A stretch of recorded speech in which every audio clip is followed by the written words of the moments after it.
Good evening. I'd like to call the regular Town Council meeting of October 6th to order.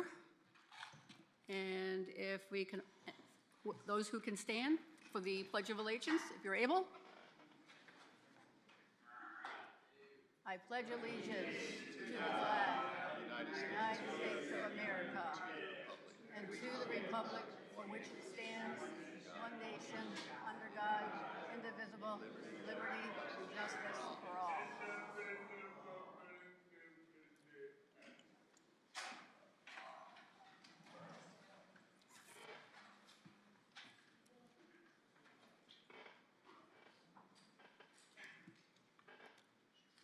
And roll call, please. Councilor Cordero? Councilor Ouellette? Here. Councilor Buganski?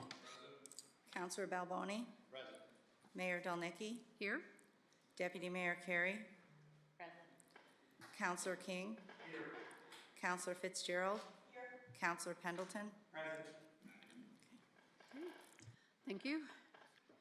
I have a few remarks before we move on to our Special Olympics presentation. October marks Breast Cancer Awareness Month, a time to show up for one another, to encourage screenings, and to honor the strength of those who face breast cancer. As a community, we stand together in support, in remembrance, and in hope. And there is a community event tomorrow evening at the South Windsor Community Center. It's put on by the South Windsor Community Opioid Response and South Windsor Human Services. They will be hosting a free community event at 6:30 p.m. to 8 p.m. and the focus is on mental health and substance abuse prevention.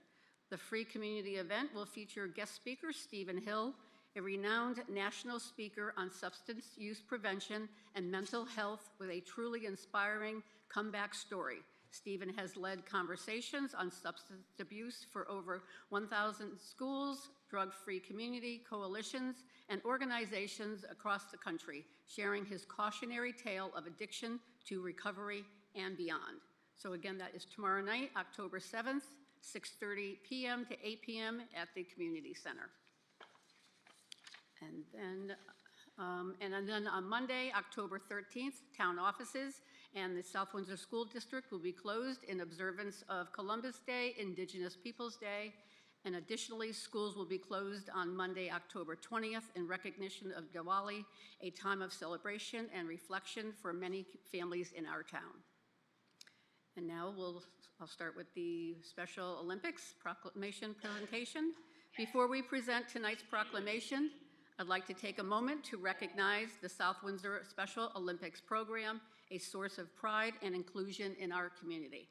It started in 1995 under the direction of Dan Rezendi and Karen Phillips. Following Dan's passing, Jean and Janine Jankowski stepped in 3 years ago to carry forward his legacy with compassion and dedication.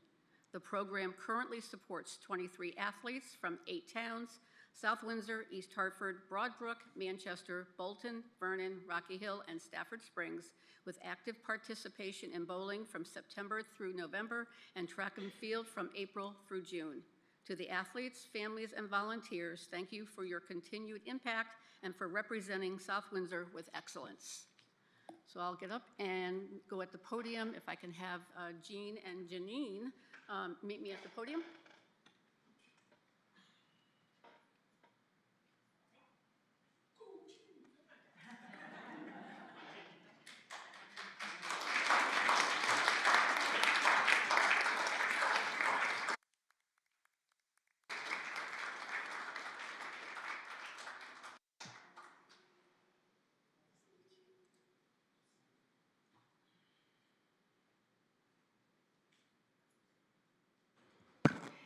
It's great to see you here tonight and all the athletes that are here. So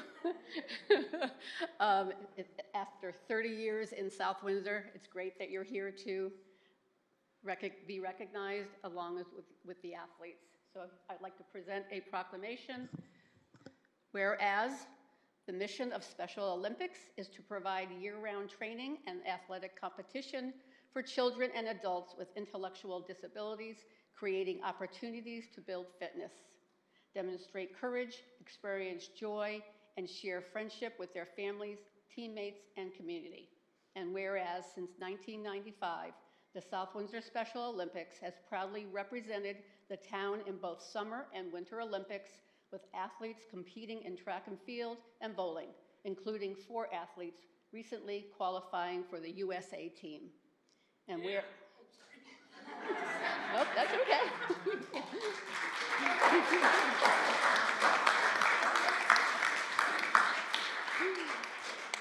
Whereas the program was founded and led for nearly 3 decades by the late Dan Rezendi, whose vision and dedication shaped its success and whose legacy continues today through the commitment of coaches Jean and Janita Jankowski and their son Robbie, an accomplished Special Olympics USA athlete. And whereas over past 30 years, more than 24 South Windsor athletes have had the opportunity to develop their skills, showcase their talents, and inspire inclusion while bringing pride and recognition to the South Windsor community. Now, therefore, be it resolved that I, Audrey Delnicki, Mayor of the Town of South Windsor, acting on behalf of the Town Council and the citizens of South Windsor, proclaim 2025 as the year of celebration for the 30th anniversary of the South Windsor Special Olympics and commend the athletes, coaches, families, and supporters whose dedication and achievements continue to inspire and uplift the entire community. Signed by myself for today, October 6th, Mayor Audrey Delnicki, on behalf of Councilors Balboni, Bugansky, Carey, Cordero, Fitzgerald, King, Willett, and Pendleton. Thank you.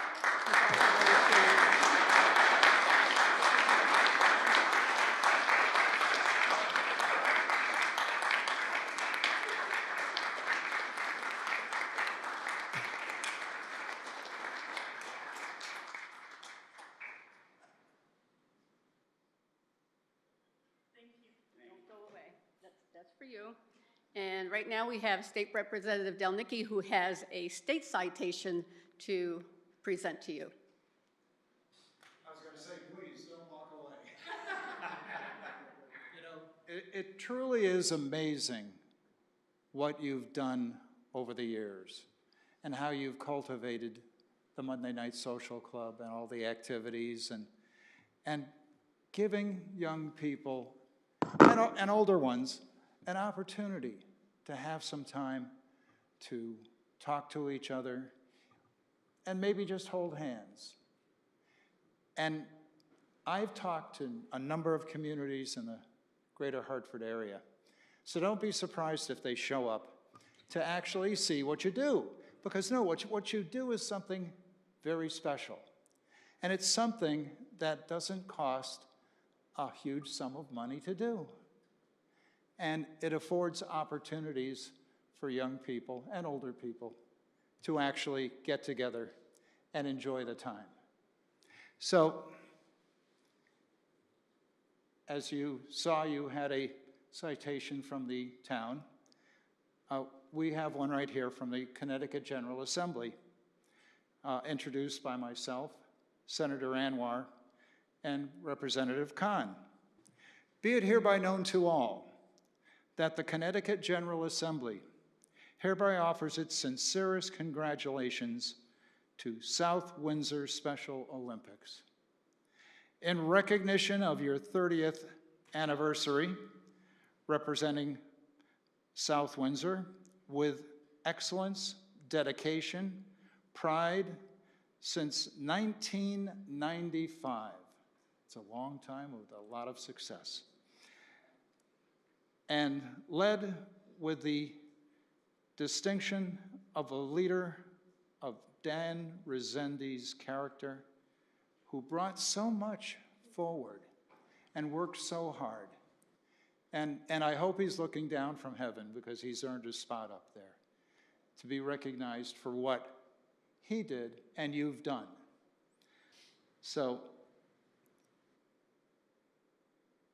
and carried forward with coaches Jean and Janaya, and have inspired our community through perseverance, sportsmanship, and a commitment to inclusion.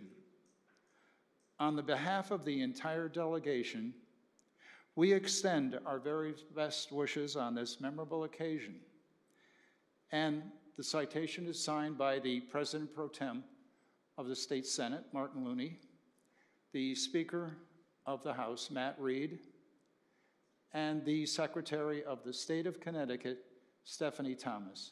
Congratulations on a job well done that is never going to be finished and will go on in perpetuity as long as we have a need, and I know we will, for an opportunity like what you folks have created here. It says so much about you.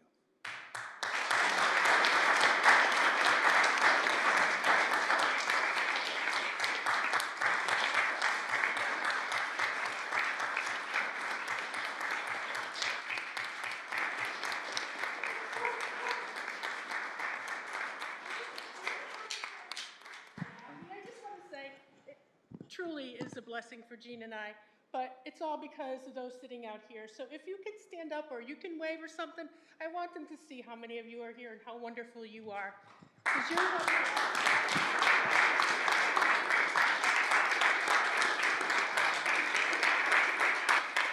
I want to take a picture. If everybody can come up.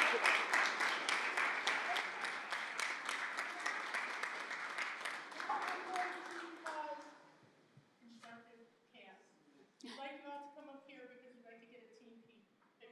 With the council, yep. The council, Yep. and that includes coaches and parents if you want, anybody who wants to.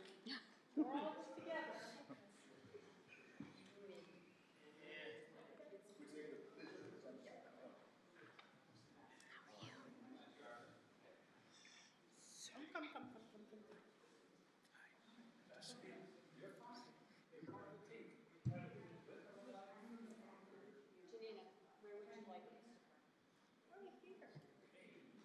And I want to stand next to him, so. Greg, you coming? Beep, Come on up beep, here. beep.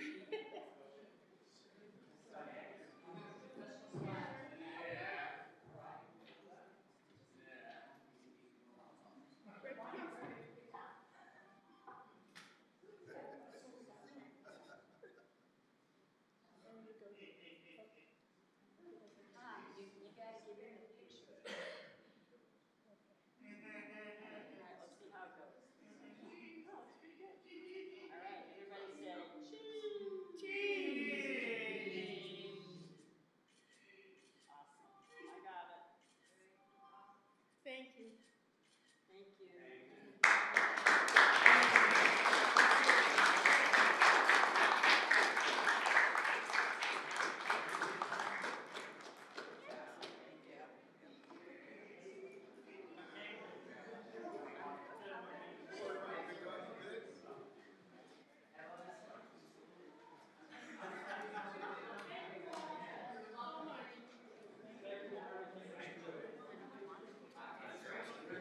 Even me.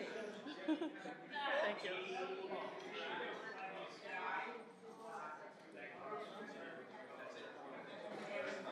Pink carnation in the pickup truck. Nice.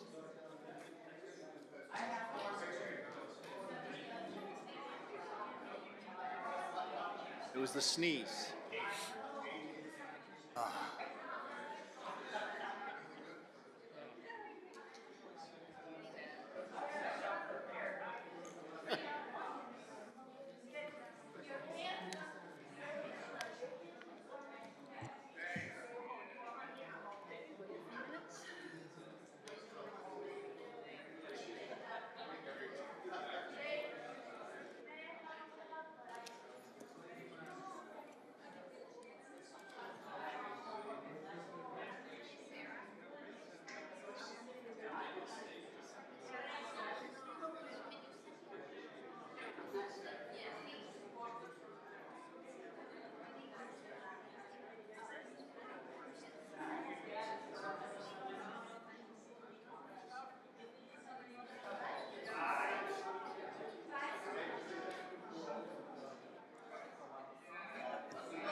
We're back. Moving on to item number 5, adoption of the agenda. Counselor Fitzgerald. Thank you, Madam Mayor. I move adoption of the agenda. Second. Okay, we have a motion, we have a second. Any changes, moves, additions? Okay, seeing none, all those in favor say aye. Aye. Opposed, abstentions, motion carries. Moving on to item 6, communications and reports from the town manager, Mr. Maniscalco. Thank you, Madam Mayor. In terms of our tax collector's report, I know this was already emailed to all of you, but just for public edification and for the record, from our 2023 grand list comparing to the current 2024 grand list, in 2023 overall we were 55.4% collected. In 2024 we're 55.18% collected. Also, just in terms of sewer, just wanted to remind everybody sewer bills did go out. I believe they're due at the end of this month. In the invasive species area, as many of you have seen, there's a new sign identifying the invasive plants educational area behind the town hall. The funding for the sign came from the agricultural lease revenue through the open space fund account in the amount of $5,475. The South Windsor Invasive Plant Working Group held a ribbon cutting ceremony on October 4th, 2025 to officially open the invasive plant educational area. This educational space is the first of its kind in Connecticut, offering residents and visitors the opportunity to walk a designated trail featuring live specimens of various invasive plant species. Informational placards along the trail provide guidance on how to identify, control, and eradicate these invasive plants. The education area has been a volunteer-driven effort over the past 7 years. On behalf of the town of South Windsor, I would like to extend my thanks and recognition to all the dedicated volunteers and staff who made this project possible. Our new library website, the library has transitioned to SpringShare's library guide platform in anticipation of the closure of its current website provider in October.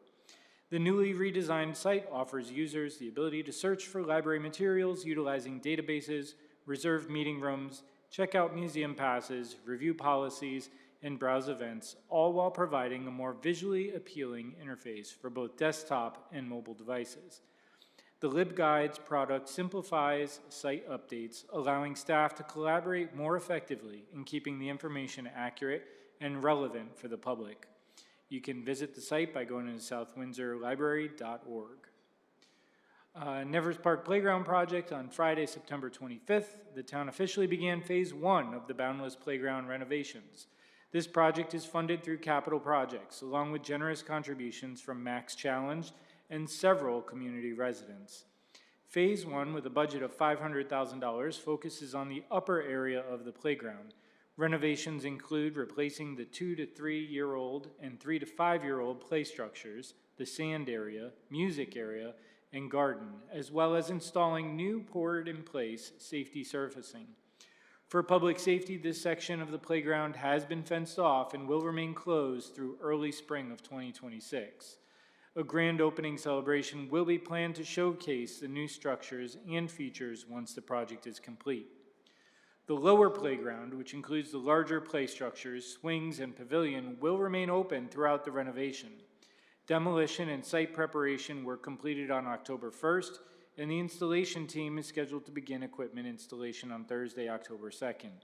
Weather permitting, installation should be completed within 2 weeks. Following installation, the Parks Division will complete landscaping work with overall project completion anticipated by the end of October. And lastly, not on my report, but I did want to remind everybody, staff is currently working on the Needleworfer Road water issues and looking at the different options that are available. Did want to just make sure that was on everybody's radar and let you know that we are in the process of working on that.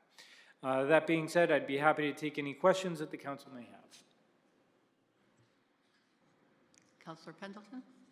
Thank you.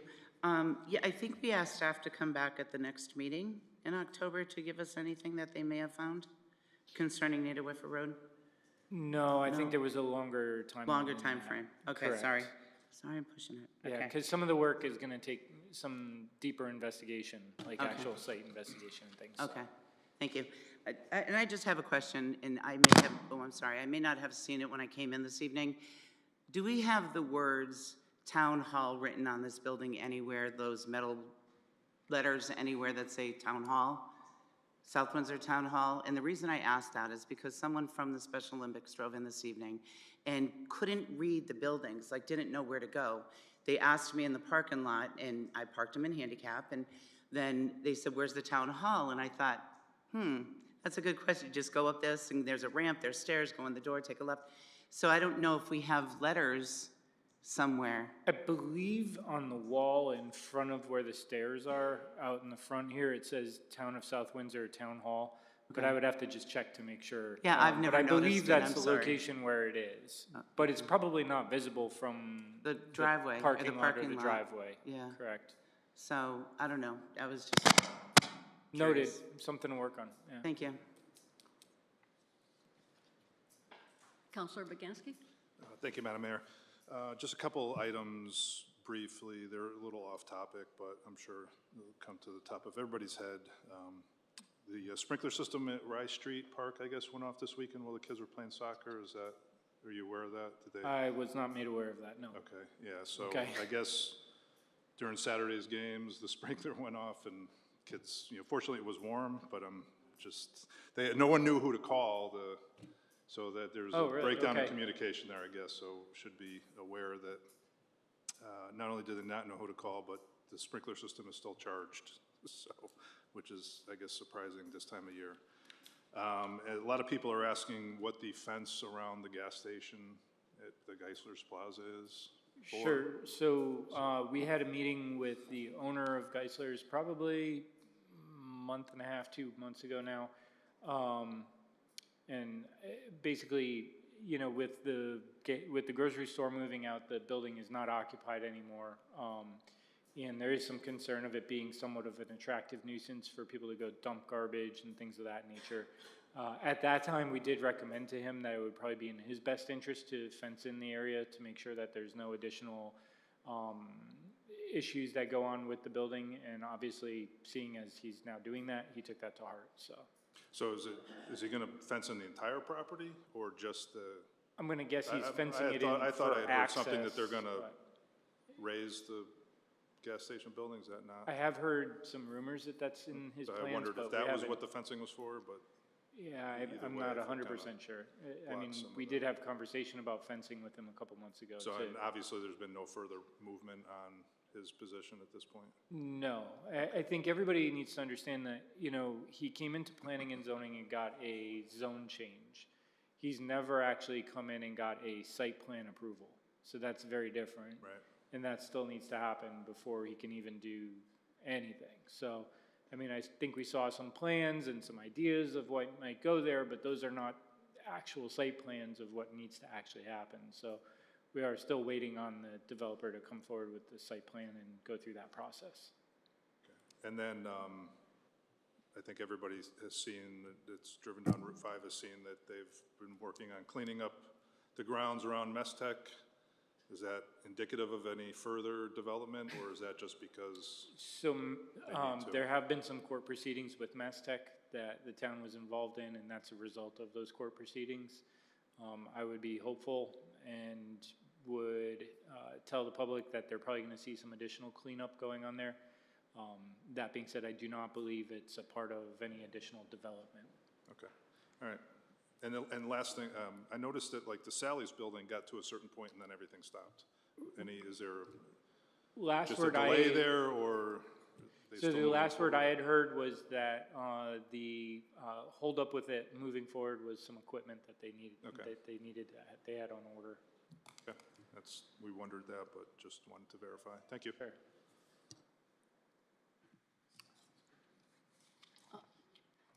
Counselor King? No, I just couldn't hear. What building? Sally's Pizza? Oh, the pizza spot. Okay.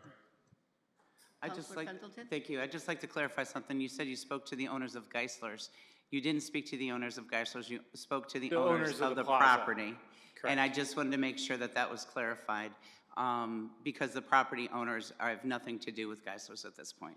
Correct. Okay. Apologies. Okay, seeing nothing further, thank you. Moving on to item 8, adoption of minutes of previous meetings. Counselor King. Thank you, Madam Mayor. 7, yes, Oh. public input. My apologies. I checked it off. Thank you. Moving on to item 7, public input for items on the agenda. Public input shall not exceed 30 minutes. When recognized by the mayor, the speaker shall approach the lectern, give their name and address. Speakers shall avoid personal attacks or impugning or alleging an improper motive to any person. The speaker may address the council on any item on the agenda. The speaker shall limit their speaking time to 5 minutes. Is there anyone who'd like to come forward at this time for any item on the agenda? I just want to say a couple of quick things. I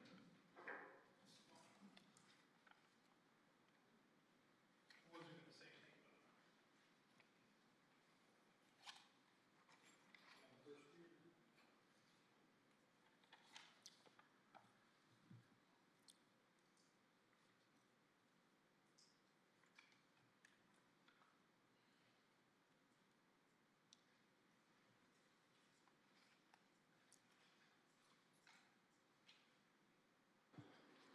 Just a quick thing, I guess we're going through the farm building exemption and stuff tonight or something, voting on that. I just recommend that we do for the maximum and also make it retroactive to maybe October 1st, because if we try to delay it any further, this isn't gonna take effect till July of next year. And if we delay it past November, then it's gonna be another year and a half out, another year and 9 months out from there. But that's all I have to say. Oh, Mr. Andrelot, even though I know you, but for the record, can you please state your name? William Angela, 38 Main Street, Southwinder. Okay, thank you.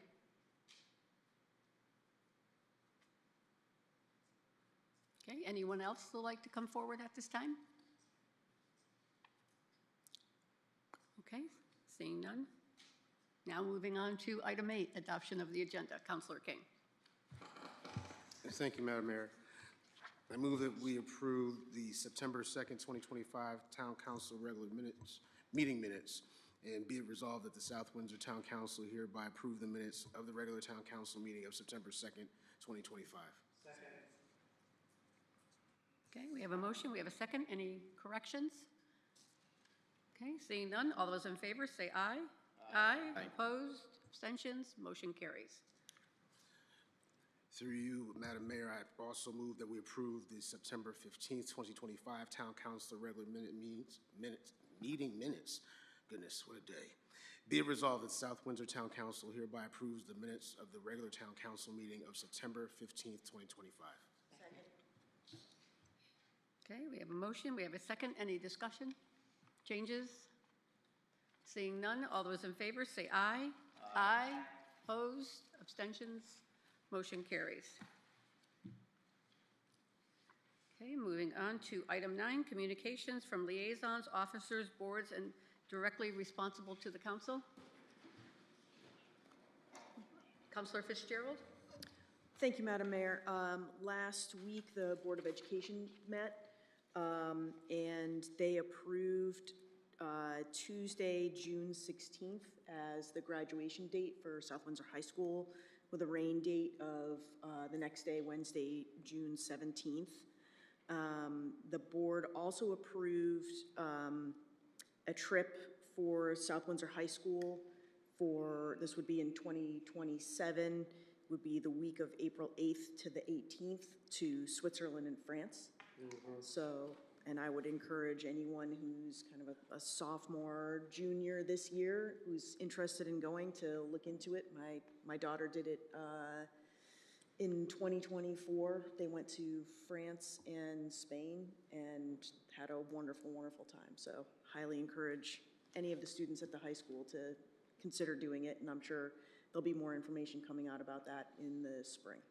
Okay, Thank you. thank you. Councilor Balboni? Thank you, Madam Mayor. The Patriotic Committee. Again? The Patriotic Committee met, and basically they're on track for the veterans in the schools, elementary, middle, and high school prior to Veterans Day, and on the day itself.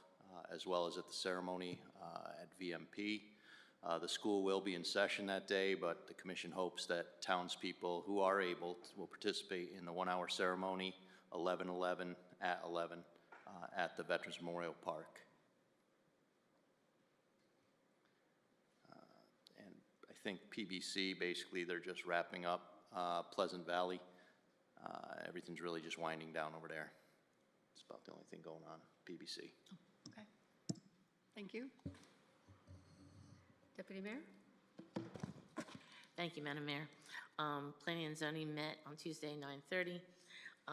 They had a public hearing to go over a small 3-lot subdivision down east, which is the company that is looking into the lot behind Joanne Fabric, came in with a request for modification on some of the text, and they had some P&Z sponsored language amendments. Following that, they did new business, which included approving 2 different home modifications, the 3-lot subdivision and 1 other, and they did decline the down east text amendment, and the P&Z sponsored amendments were passed.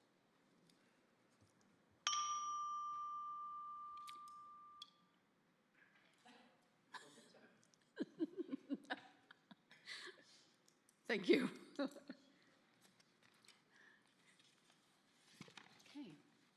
Seeing nothing further. Moving on to item 10, reports from committees. Councilor Fitzgerald. Thank you, Madam Mayor. The Town Council Subcommittee or Committee on the Naming of Public Buildings and Lands met last Monday night, and I'll reserve my comments because there's a few items further down in the agenda that go along with the results of that meeting. Okay. Thank you. All right, thank you. Moving on to item 11, consent agenda. 11. Excuse me, Yes. I have for 10? Oh, Sorry. you do? Okay. Thank you. Thank you, Councilor Pendleton. Thank you.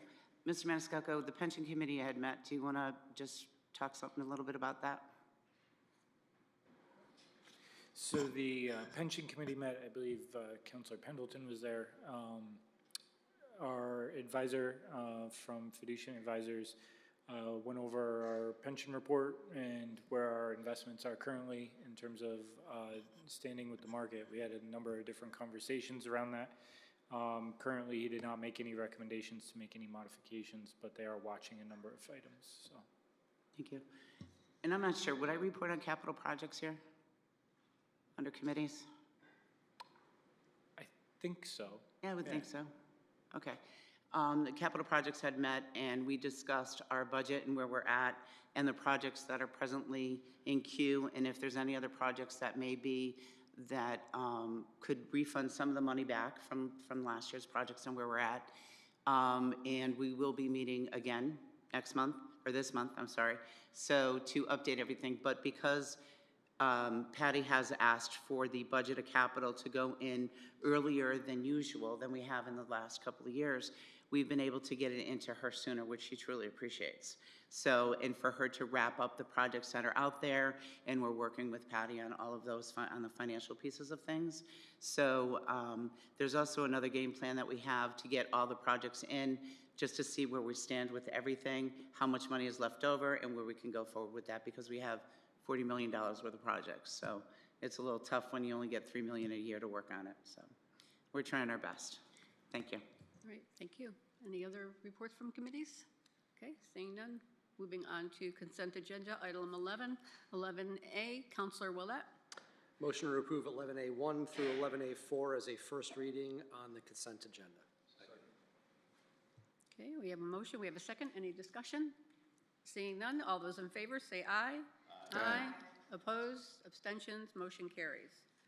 Moving on to 11B, second reading, we have none. 11C, miscellaneous, we have none. Moving on to item 12, unfinished business. That's a discussion item, amendments to the South Windsor Library Board bylaws, and the council does not approve the library bylaws, so I need a motion to postpone this indefinitely. Councilor Boganski? Thank you, Madam Mayor. Since the town council is not required to address this. I'd like to make a motion to postpone this item indefinitely at this time. Okay, we have a motion and a second. Do we have any discussion? Okay, seeing none. All those in favor, say aye. Aye. Opposed? Abstentions? Motion carries. Okay, moving on to item 13, new business. We're on to 13A, discussion item, invasive species education area presentation. We have Bill Marshall and Vincent Stetson here to present.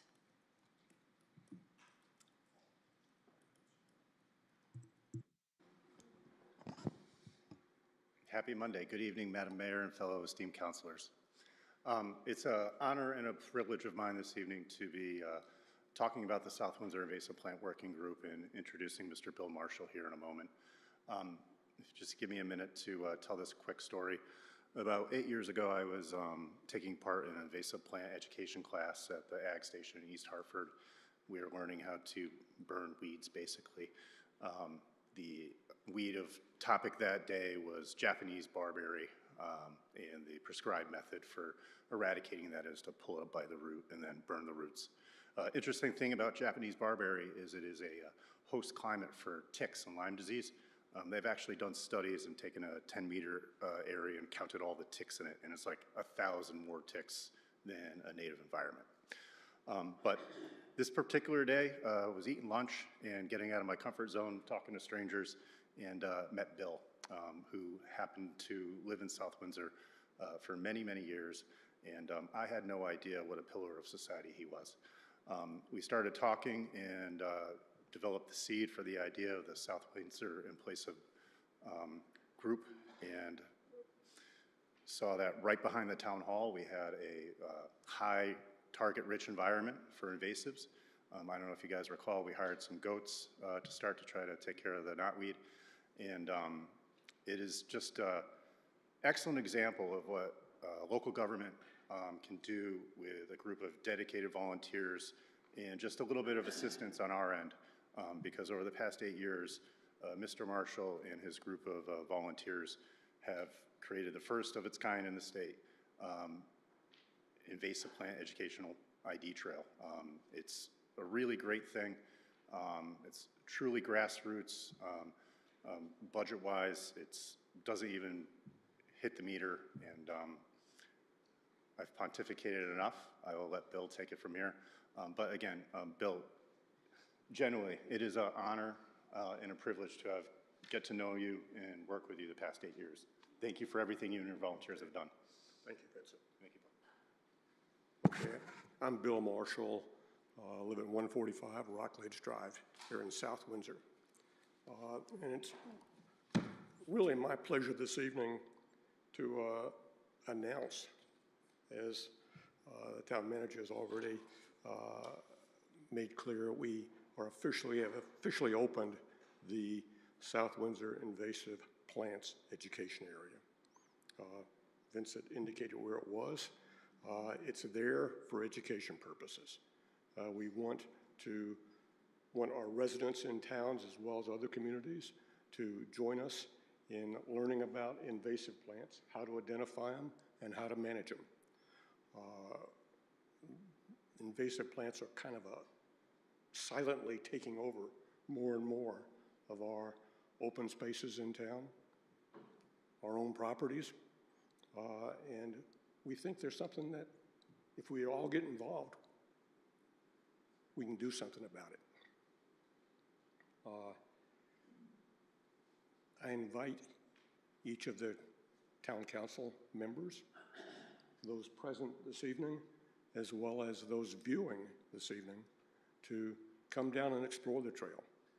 It's about a quarter mile long. We have nice signage along the trail that will help you understand what the invasives are and how to manage them. Might add that we've had about 200 volunteers from the town who have participated.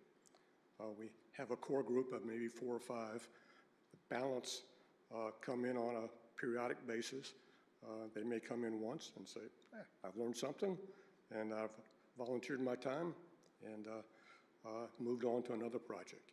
But we invite all to come down and participate with us.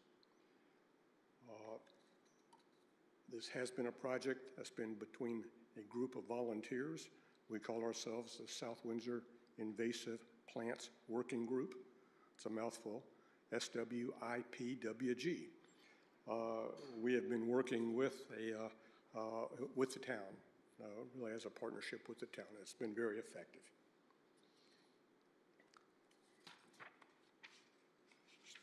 Since we started, we've had 58 work parties.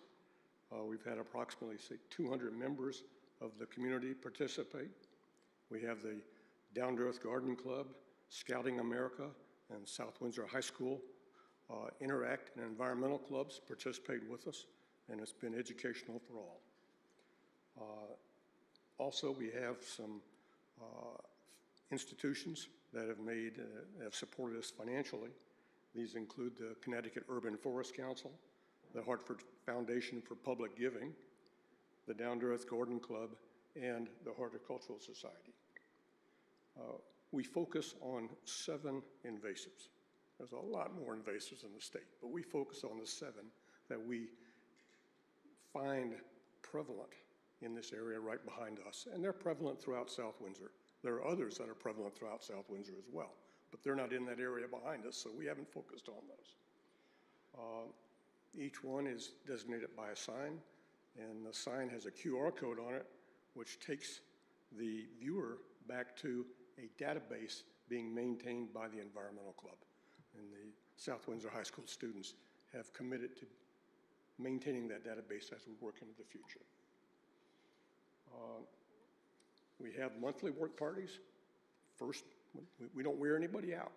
We don't wear anybody out. We have one work party a month, the first Saturday of each month from 9 to 12.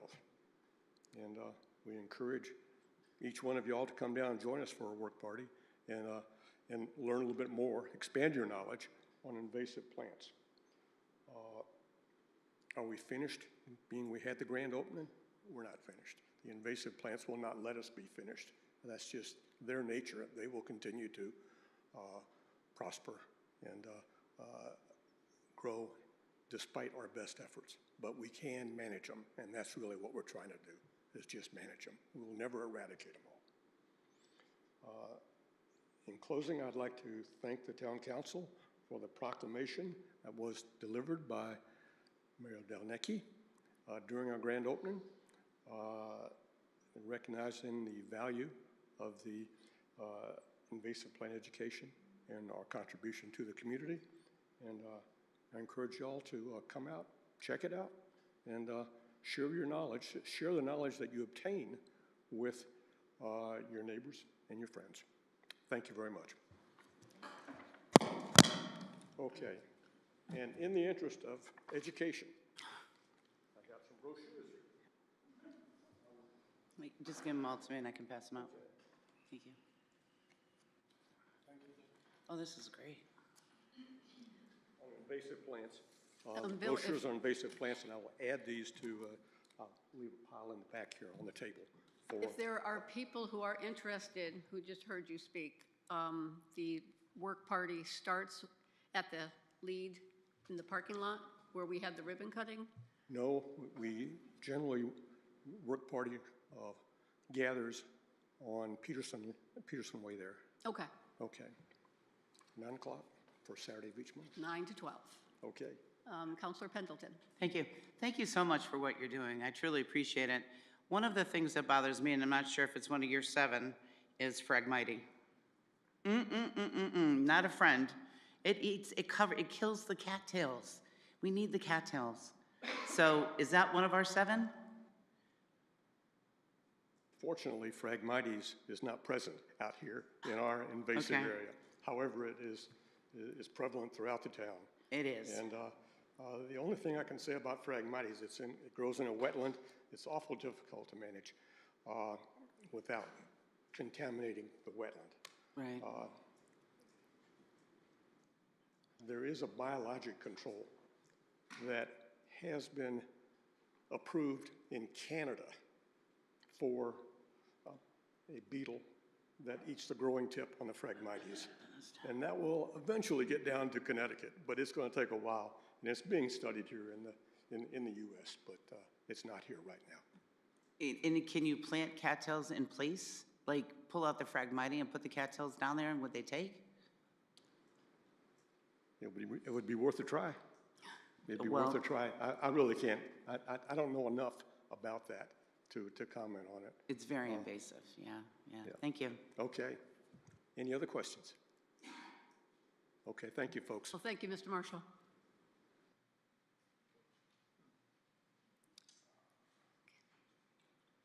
Okay, moving on to 13B. We have an update from the South Windsor Historical Society, commemoration of the 250th anniversary of the signing of Declaration of Independence. I believe we have Sandy Westbrook here? And no Mary Eder, is that correct? Okay.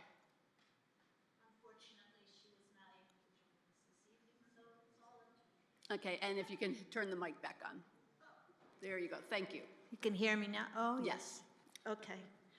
My name is Sandy Westbrook. I now live in Ellington, but I am the program chair for the South Windsor Historical Society. And I thank you for adding us to the agenda this evening. As I hope many of you know, 2026 is the 250th anniversary of the signing of the Declaration of Independence. It's called the semi-quincentennial, if anybody wants to add a long word to their vocabulary. There was a national committee started several years ago. You can find it online at America 250. There was a state committee signed into being by Governor Lamont a couple of years ago, and it's online at America 250 Connecticut. Both groups are working on ways to recognize the significance of the Declaration of Independence to our country and our state. But each town has been encouraged by the state committee to present educational and celebratory events regarding local history of the past 250 years and the contributions of all our residents. Excuse me. The Historical Society is also South Windsor's affiliate to the State Commission, and we're trying to make local groups aware of the many resources prepared by the State Commission and Connecticut Humanities, which is the largest group that's under funding for the State Commission. The 4 Connecticut themes of this anniversary are the power of place, telling inclusive stories, doing history, and for the common good. So in April, and again in September, we sent a message to all the groups and organizations in South Windsor and invited them to attend a meeting about the 250th. If you're a group, or you know of a group that was missed, please go to our website, southwindsorhistory.org, and let us know, and we'll get you the information. We are encouraging all of them to plan something around this anniversary. They don't have to do something new. They can do something that they already do in their year from now to the end of 2026 or beyond, and just give it a little Declaration of Independence twist.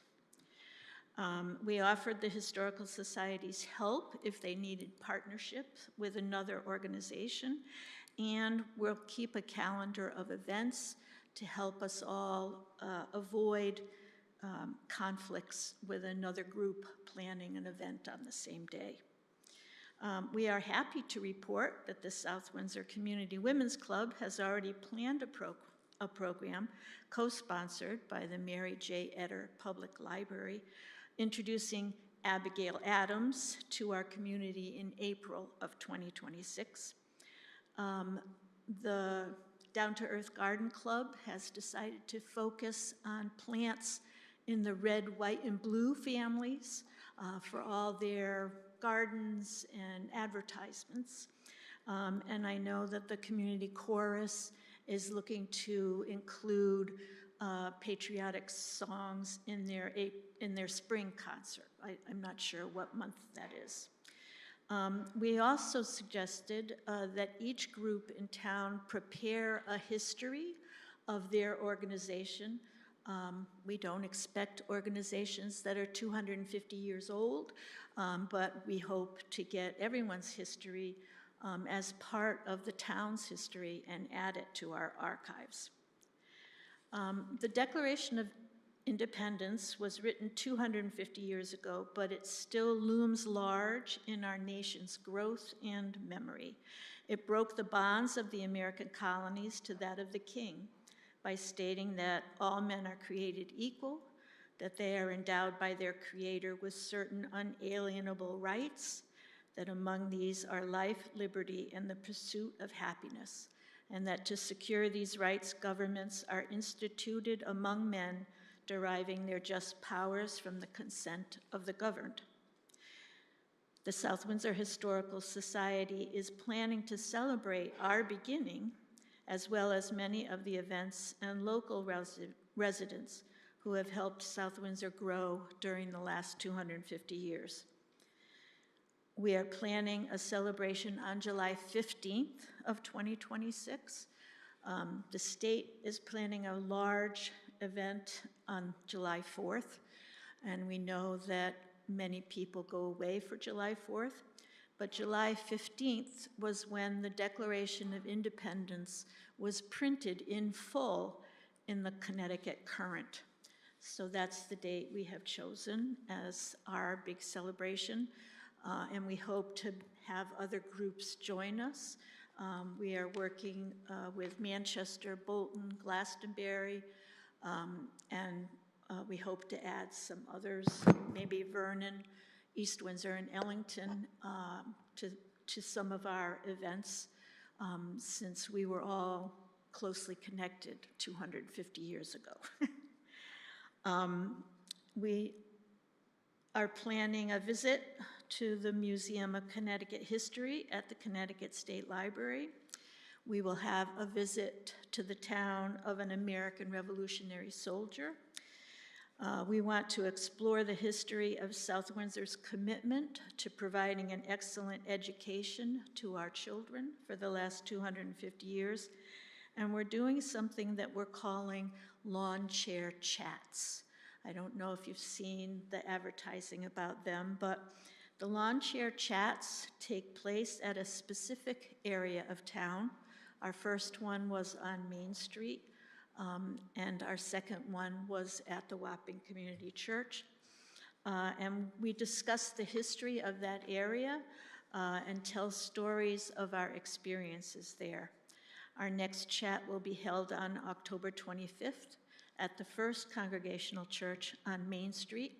And then we've decided to kind of suspend them until the spring, since it's a lawn chair chat and the months of winter are not conducive to sitting outside. Our first major 250th event, however, will be held on November 11th in the evening at 7 p.m. when Matt Warschauer will present a talk, The Declaration of Independence, a minute reading into meaning, memory, and legacy. It's co-sponsored with us and the Manchester Historical Society and the State Commission, and the meeting will be held at the Manchester Historical Society building on 175 Pine Street in Manchester. 2 other lectures will be offered by Dr. Warschauer in the spring with our other co-sponsors, Glastonbury and Bolton. The South Windsor Public Schools and the Historical Society are co-sponsoring a 4th lecture by Matt in the spring as well. We are encouraging everyone to start thinking about the beginning of our country by watching the new American Revolution film by Ken Burns, which will be on PBS starting on November 16th and continuing for the next 5 days. We hope to see many South Windsor residents at our events as we recognize the importance of the Declaration of Independence for all of us. And I thank you for this time. No, if anybody Thank has you. any questions. Counselor Pendleton. Just some information about a group is the DAR chapter in the town of South Windsor and Manchester, the joint group. Do you have their information? I think so, yes. Okay. Yeah. And if you don't, you can also contact me because I'm a member. So, Oh, okay, great. yes, give me a call. Yeah, Thanks. all right, thanks, Liz. Anybody else? Okay, any further questions for Ms. Westbrook? Okay, seeing that, thank you very much. Thank Very you. informational, thank you. Yep.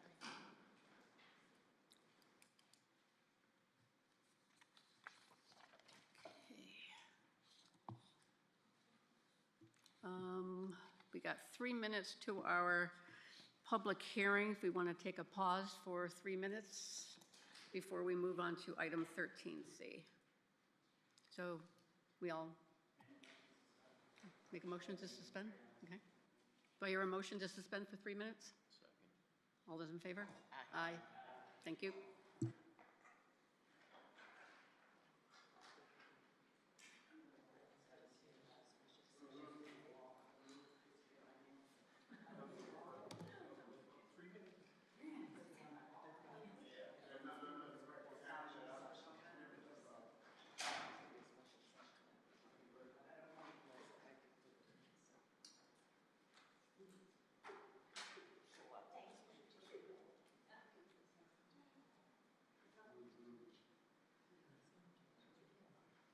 That's what I'm saying.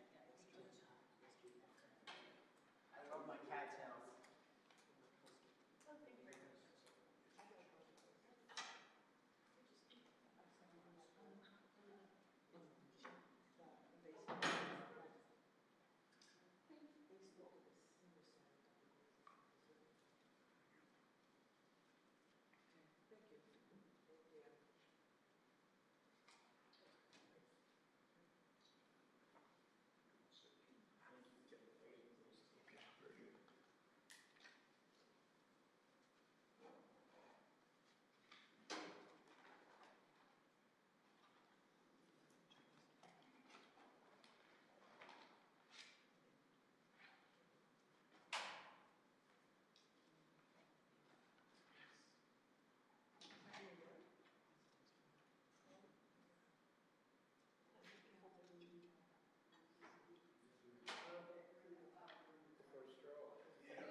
Okay, it's been 3 minutes. It is now 8 o'clock.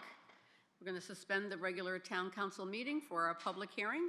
The public hearing is to receive citizen input on amendments to ordinance number 170, local exemption from real property tax for qualified farm buildings. Ms. Senator, if you could please read the public notice. To be published in the Journal Enquirer, September 19th, 2025, legal ad, Town of South Windsor.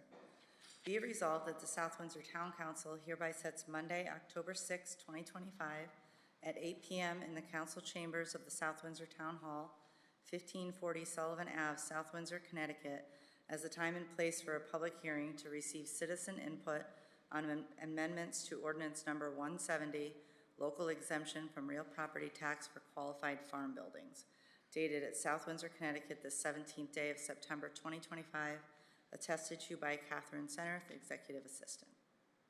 Okay, thank you. Is there anyone from the public who would like to speak to the council during this public hearing regarding the changes to ordinance number 170? Is there anyone who would like to come forward at this time?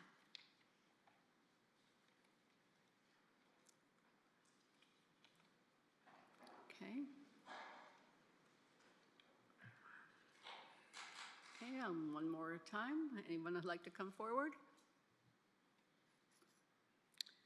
All right. At this time, I will close the public hearing, and we will take a straw poll. This is a straw poll, which is not a scientific poll. For all those in favor of the changes to ordinance number 170, please raise your hand. Okay,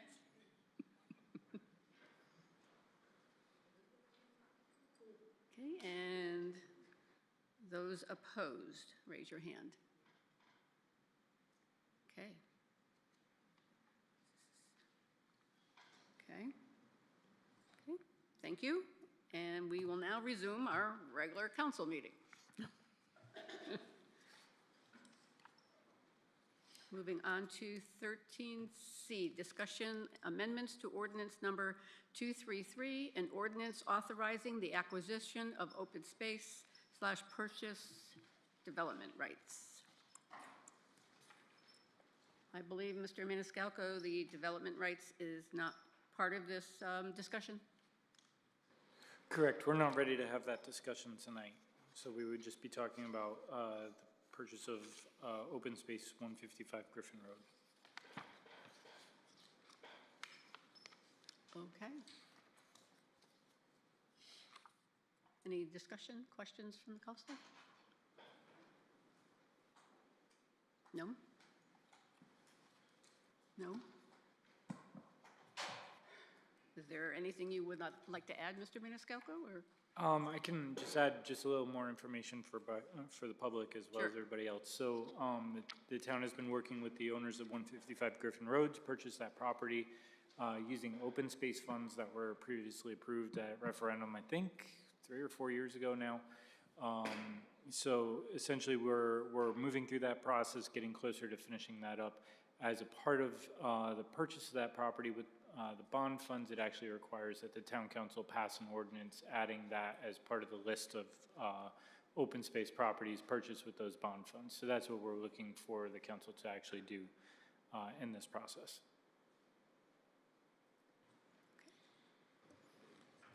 Councilor, Deputy Mayor. Mr. Maniscalco, I forget, is it 16 acres, that property, or 17 acres? I want to say it's a 19 acres? Okay, thank you.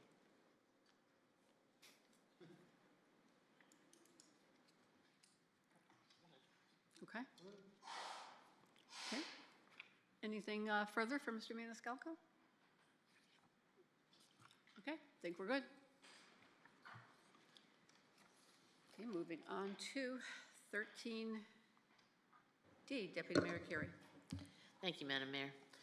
A resolution setting a time and place for a public hearing, ordinance amending ordinance 233, and ordinance authorizing the acquisition of open space, purchase of development rights.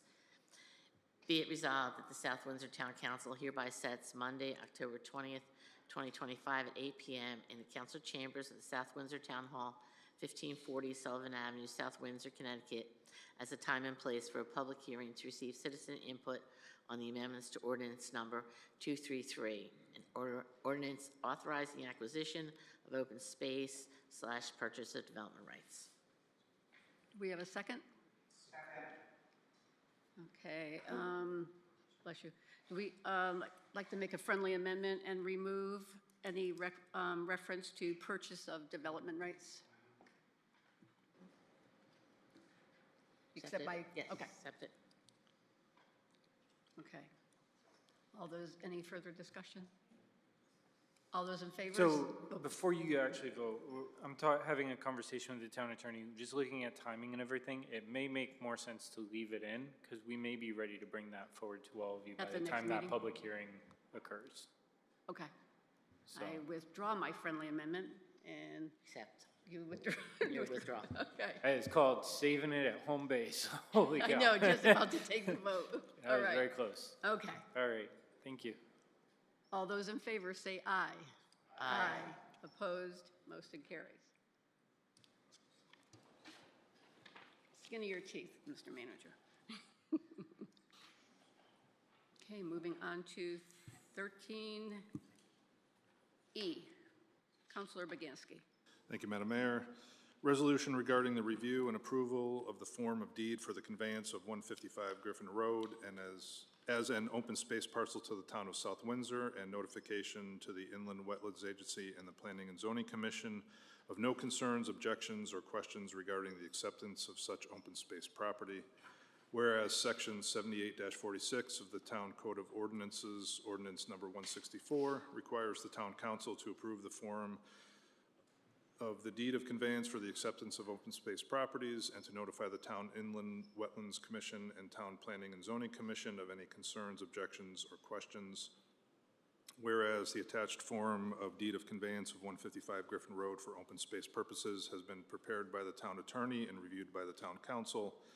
Now therefore be it resolved that the form of the deed of conveyance of 155 Griffin Road for open space purposes is approved and transmitted to the Town Inland Wetlands Agency and Town Planning and Zoning Commission with no concerns, objections, or questions regarding the acceptance of such open space property, and is more fully described in Exhibit A.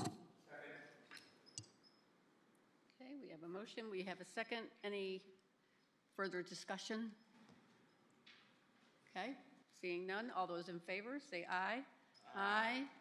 Opposed, abstentions, motion carries. Moving on to 13F, Councilor Fitzgerald. Thank you, Madam Mayor.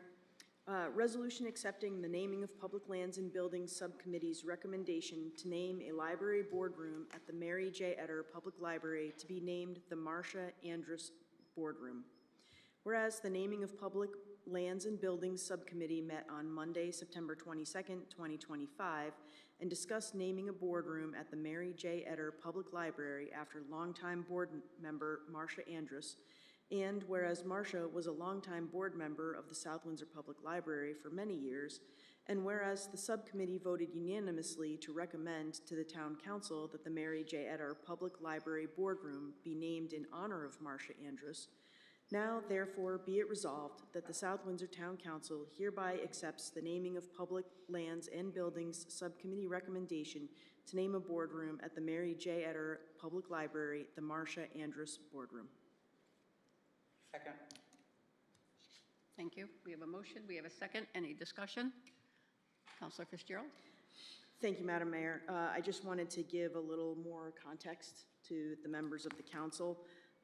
This recommendation was brought to us by South Windsor resident Kathleen Mary Sharros,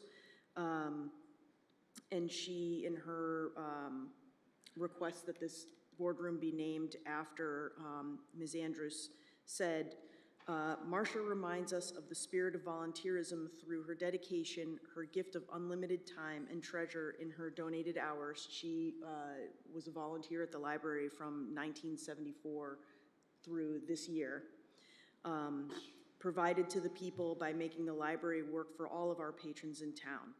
South Windsor Library geographically is central to its citizenry, and Marcia was central to the library. Marcia provided an exceptional service with love, benefiting the community, improving the quality of life, while making an outstanding contribution, demonstrating her commitment to the town of South Windsor. So we did discuss this at the our naming committee meeting, and the vote was overwhelmingly unanimous that this boardroom be named after her. So I think it's a fitting honor for her. Thank you. Great, thank you. So we have a motion, we have a second. Any further discussion? Seeing none, all those in favor say aye. Aye. Opposed, abstentions, motion carries. Thank you. Moving on to item 13G, Councilor Pendleton. Resolution accepting the naming of Public Lands and Buildings Subcommittee's recommendation to name the Pleasant Valley Road Bridge at Veterans Memorial Park to be named Veterans Memorial Bridge. Whereas the naming of Public Lands and Buildings Subcommittee met on Monday, September 22nd, 2025, and discussed naming the bridge on Pleasant Valley Road near Veterans Memorial Park, and whereas the subcommittee unanimously voted to recommend to the South Windsor Town Council that the bridge be named the Veterans Memorial Bridge in honor of the brave men and women who have served and continue to serve in the United States Armed Forces. And now therefore be it resolved that the South Windsor Town Council hereby accepts the naming of the Public Lands and Buildings Subcommittee recommendation to name the bridge located on Pleasant Valley Road, Veterans Memorial Bridge. Okay, we have a motion, we have a second. Any discussion? Counselor Pendleton? Yes, I approached the naming, prior to approaching the naming and subcommittee, the naming of the Public Lands and Subcommittee, I spoke with Mr. Maniscalco and asked him if we could name that bridge Veterans Memorial Bridge, just to encompass all of VMP for all the veterans in South Windsor. And then I had a capital projects meeting where we had some town staff there that the Parks Department and Public Works, who could handle street services, to help make a sign internally to put on the siding of the bridge, the abutment parts of the bridge, to name it Veterans Memorial Bridge. And haven't seen the workup on that yet, but I'll be working with the sign folks to design a sign to go on the ends with an unveiling on Veterans Day. I also went to the Patriotic Commission and informed them that it's an internal process for the road here in town and that we'll be taking care of it. So I hope everyone here could, because VMP is kind of my baby, kind of my thing, because I designed in 2003, when I was on the Patriotic Commission prior to the council, I designed the memorial that's down there and handpicked every stone to make them color coordinated, and designed the tops differently because each war was different. And actually, the first monument that was down there was by my mother. My mother dedicated it for the Vietnam veterans. So it's kind of going way back, because the pond was in my backyard. It was a pond at the time. I used to sit at the monument and think that folks were buried there, being a little girl, not knowing what it meant. And then I learned along the ways when my brother was killed when I was 5. So it's very precious to me. And I just hope y'all can vote for this. Thank you. Yeah, because I think everybody was under the impression that it was already named that bridge because it's adjacent to the park. So I'd like to have signs put on it that would say that. Yep, that's great. Thank you. Okay. Seeing nothing further, all those in favor say aye. Aye. Opposed, abstentions, motion carries. There you go. 13H, Councilor Balboni. Thank you, Madam Mayor. Resolution approving refund batch number 4 for 22 refunds totaling $6,325.21. Be it resolved that the South Windsor Town Council hereby approves 22 refunds, the total of said refunds being $6,325.21, as more fully described in Exhibit B. Okay, we have a motion, we have a second. Any discussion?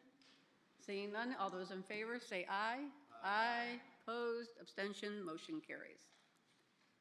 Moving on to item 14, passage of ordinance 14A, Councilor Cordero. Thank you, Madam Mayor. Resolution approving the amendment to ordinance number 170, local exemption from real and personal property tax for qualified farm buildings and farm equipment. Be resolved that the South Windsor Town Council hereby adopts the amendments to ordinance number 170, local exemption from real and property tax for qualified farm buildings and farm equipment, as shown in Exhibit C. We have a second? Second. Okay. Any discussion? So, Councilor Willett. thank you, Madam Mayor. For Town Council and then anybody who's looking or viewing this online, the total revenue loss, if we went max on both, is $19,929 a year. So, my view, it's a small investment annually to prevent some of this property from potentially being developed. And I'd love to see us help the farmers out just to keep them doing what they're doing and keep the character of the town. You're talking about the ones that are highlighted, the assessed value 500, and then the extent of the assessed value for the second item 250.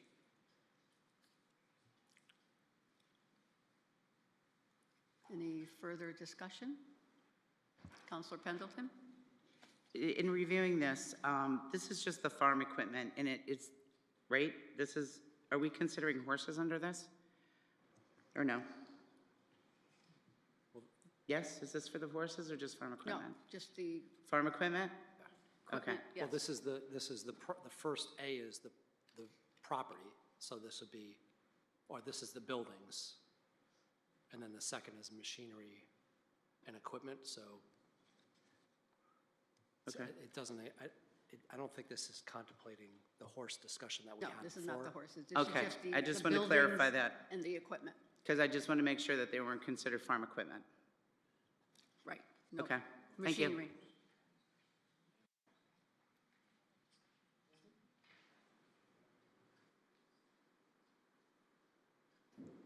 any further discussion? Counselor Fitzgerald, I knew you had that look on your face. Yeah, no, I thought, and maybe I'm misremembering, I'm just gonna, because we discussed this at the last meeting, I thought that we had had a whole discussion about the horses and that the horses were included under equipment. I thought that we had discussed that. It says it right here in the bottom, Where's- on page 3. Is all farm machinery Madam Mayor, except motor Yes. vehicles. I'll defer to the assessor, but I do believe that the horses are statutorily exempt already by a previous section of the statute. And then these two sections deal with the ability of the municipality to add an additional exemption for the farming buildings and then the equipment. Is that correct? Yeah. So the horses are statutorily exempt. You don't have to act on the horses. They're already exempt by state law. You don't have the ability to change that. You have your answer.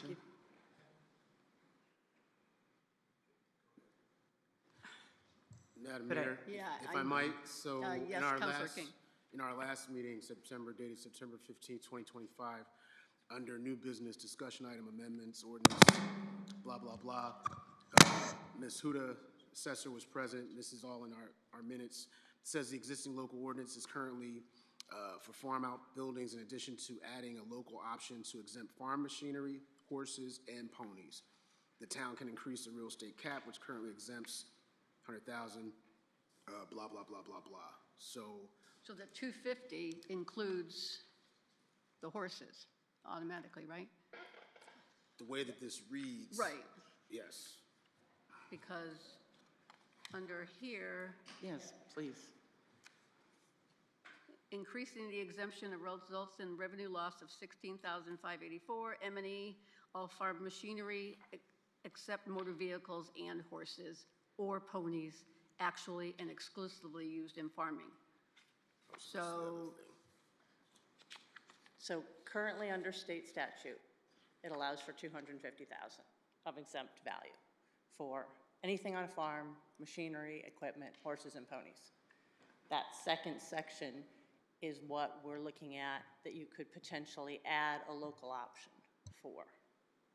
Right, you're absolutely right, Counselor Ouellette. The first section is the real estate, outbuildings. I think that one's pretty clear. This one, you do not have an existing local ordinance on. The state allows for a $250,000 exemption, but this is saying that we're going to add additional on top of that. As the local option. As a local, correct. Okay. May I ask a question? Yes, Counselor Pendleton. Thank you. Concerning the horses, and concerning a farm, because they have to file with you that they're a farm, correct? Okay. A boarding situation where they're boarding horses, where the horses are privately owned by other folks but boarding there. Does that boarding business get that exemption by that person's personal horse, being that it's not owned by the farm? Correct. They're just boarded there. Typically, the boarding facilities do provide personal property, and they declare it so that anybody who has a boarded horse, and you can correct me if I'm incorrect, those would all be covered by this exemption, right? Because we don't know, if you're boarding a horse, we don't know who owns the horse, right? We have a situation where people could be having a rescue horse or taking care of a horse, so we're going to presume that the boarding facilities are taking care of declaring that horse. So the boarding facility would be declaring that boarded horse? Correct. Any and all boarded horses. Okay, but that's not like a farm equipment or something, but that's part of a business, I suppose. But as the town attorney referenced, they're statutorily exempt, but they do have to declare and file the form to be exempted. So, Okay, thank you. Counselor Willett. thank you, So I'm Madam in the Mayor. middle of a dilemma here for a moment, so slow if I'm a little slow. So on, I think it's the third page, where the $16,584, does that include the horses? Yes, Oh, that's all right. everything, right? That's everything that the state has increased, plus any additional that you are authorized to do up to 250,000. Thank you. Yes, that is the total. Okay, Attorney Corella. Well, I'm just going to excuse myself. I just have a question in regards to Deputy Mayor, because she seconded the motion with the comments regarding the horses and the question that was asked, and it was answered yes, that the people who are boarding the horse, are they, like, you want to explain it, Deputy Mayor? I'm going to excuse myself from this because I have a daughter that has a horse in South Windsor. So I'm just going to recuse myself. And you'll withdraw your second? I'll withdraw my second. Somebody else can All second. right, so we, okay, thank you. Okay, any further discussion? Seeing none? All those in favor say aye. Aye. Opposed? Abstentions? Motion carries. Yes, she recused herself. Madam Mayor, Madam Mayor, Madam Mayor, Yes. what effective date would you like to use for that? Oh, that's right, we have to, should we withdraw the vote so we can discuss the, do we have to? Just pass another motion as to, somebody make a motion as to what the effective date of that's Okay. going to be.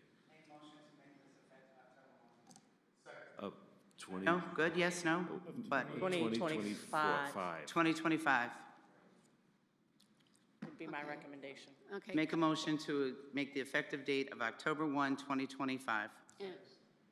Okay, thank you. So we have a motion, we have a second to make the effective date October 1st, 2025. Any further discussion? Seeing none, all those in favor say aye. Aye. Opposed, abstentions, motion carries. Okay. Thank you.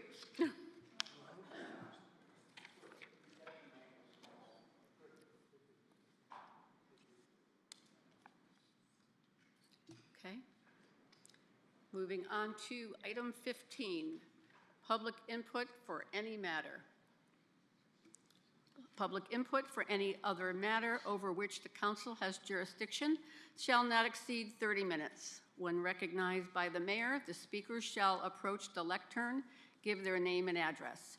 Speakers shall avoid personal attacks or impugning or alleging an improper motive to any person. The speakers may address the council on any item over which a council has jurisdiction. The speakers shall limit their speaking time to 5 minutes. Is there anyone who would like to come up for any matter? Can say your name and sign in, please. Yep, my name is Bob Willard. I live at 410 Needlewerfer Road in South Windsor. What I'd like to talk to you about tonight is the lack of adequate fire protection on our street, caused by the lack of water that's readily available to fight fires. My wife and I were out of town during the last town council meeting, so we were unable to attend. But we watched the video of it, and I heard everything that was said. And I have a lot of issues with some of the stuff that was said about this problem. But since this is a monologue and not a discussion, it's kind of senseless to bring it up. So what I'd like to talk about is change, or a lack thereof. If the Burke fire happened 10 weeks ago, and if my house lit up today, we'd be worse off than them because we're another 500 yards down the road from the nearest hydrant. Nothing's changed. The only material change that has occurred has been done by the Burkes themselves. They had 2 water tanks set up on their property, 12,000 gallons of water. And nobody has reached out to determine its utility in fighting the fire. Nobody has talked to them. So if my house lit up today, there'd be 12,000 gallons of water sitting 500 feet away, and we'd have to depend on the hydrant would be 3,500 feet away from our house, or water that's tanked in from surrounding towns miles away, which takes a lot of time. So we wouldn't be utilizing a resource that's been put in place by the Burkes themselves and made available for use by anybody on the street. Nobody has reached out to them, and that's the issue that I have. I heard what was said about those tanks during the last town council meeting, and that no other departments use those kind of tanks. I have pictures on my phone of tanks that are sold for that express purpose and could be those 2 tanks. If you look at the picture, it could be those 2 tanks, and they're sold for that express purpose, and yet we're not using them. And it boggles my mind. So that's my problem tonight. We're not doing anything about it, apparently. I mean, that's my problem. Nothing appears to be being done about it. And a resource that's in place right now for a short-term fix is not even being looked at.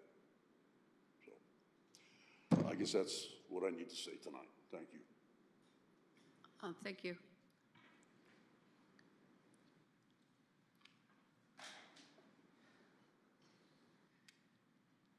Okay, is there anyone else who would like to speak for any matter?